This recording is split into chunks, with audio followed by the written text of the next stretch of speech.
నమస్కారం. ముందుగా రాష్ట్ర ప్రభుత్వానికి ఇరిగేషన్ మంత్రి గారికి ధన్యవాదాలు. ఎందుకంటే కౌలూరు శాంతినగర్ దగ్గర ఉన్నటువంటి మొన్న ప్రధానమైన గండ్లు ఏవైతే ఉన్నాయో దాన్ని ఆర్సీసీ వాళ్ళు కట్టి ఈ ప్రధానమైనటువంటి గండిని పూర్తిగా సెక్యూర్ చేస్తా ఉన్నారు. అది 28 కోట్లతో పని మొదలైంది.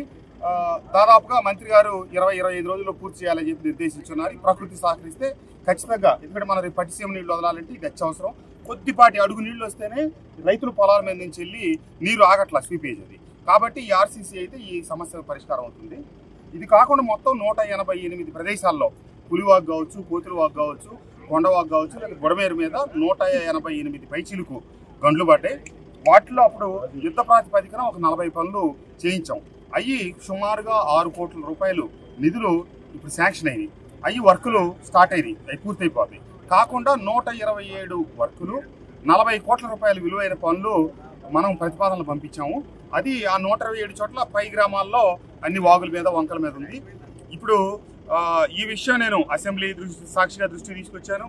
నేను ముఖ్యమంత్రి గారి దృష్టిలో పెట్టాను, ఇరిగేషన్ మంత్రి గారి దృష్టిలో పెట్టాను, irrigation principal secretary Sai Prasad గారి దృష్టిలో పెట్టాను, అట్లాగే ఈఎన్సీ గారి దృష్టిలో పెట్టాను.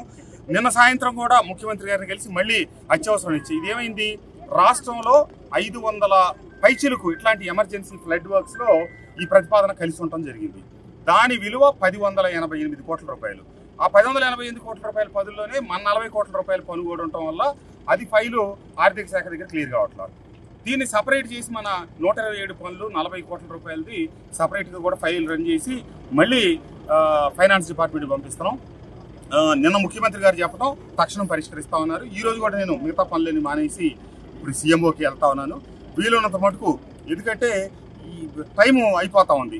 జూన్ వచ్చి వర్షాలు ప్రారంభం అయితే కనుక రెడ్ వచ్చి మొదలయ్యి అన్నట్టుగా ఇప్పుడు ఈ గండి పూడ్చినంత మాత్రాన విజయవాడకు ముప్పు పోలేదు.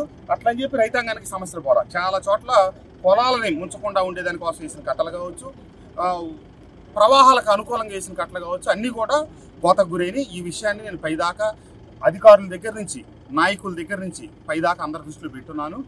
ఆర్థిక పరమైన ఇబ్బందుల వల్ల శాంక్షన్ లేదు. ఇప్పటికైనా ఏదో రకంగా వచ్చే 2-3 రోజుల్లో శాంక్షన్ చేయించాలనే ప్రయత్నంలో ఉన్నాం. భగవంతుడు అన్నీ చేసి ఆశీర్వదిస్తే ఆ పనులు మొదలెట్టకపోతే నాకు మనశ్శాంతి లేని స్థితి. దానికోసం నేను